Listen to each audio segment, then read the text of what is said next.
Hello বন্ধুরা, সবাই কেমন আছেন? আশা করি সবাই ভালো আছেন। আজকে আপনাদের সামনে ওরসালাইন নিয়ে দুই একটা কথা বলবো।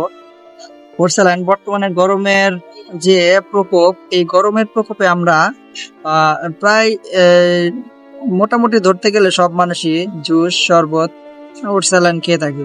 এখন কথা হলো, অনেকেই এই কাজটা করেন যে শরবতের মধ্যে ওরসালাইন দেন বা ওরসালাইনকে শরবত হিসেবে বানিয়ে খান।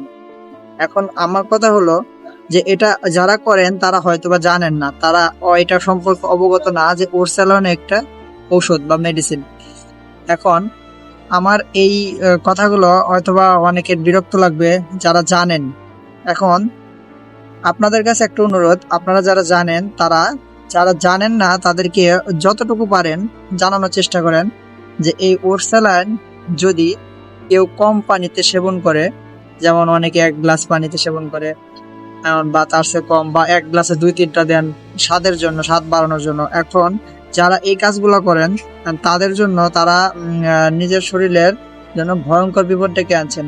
এই ওরসালাইন যদি কম পানিতে সেবন করেন তাহলে আপনার শরীরে লবণের মাত্রা, অসহনীয় মাত্রা বেড়ে যাবে।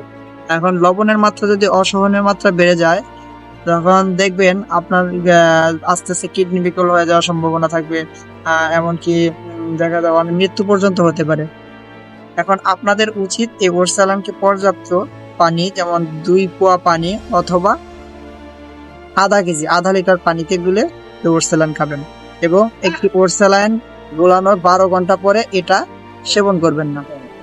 এটা হলো আপনাদের কাছে আমার অনুরোধ যে আপনারা যারা জানেন তারা অন্যকে জানানোর চেষ্টা করেন এবং অন্যকে বিপদের হাত থেকে বাঁচানোর একটা চেষ্টা করেন। ঠিক আছে, ধন্যবাদ সবাইকে।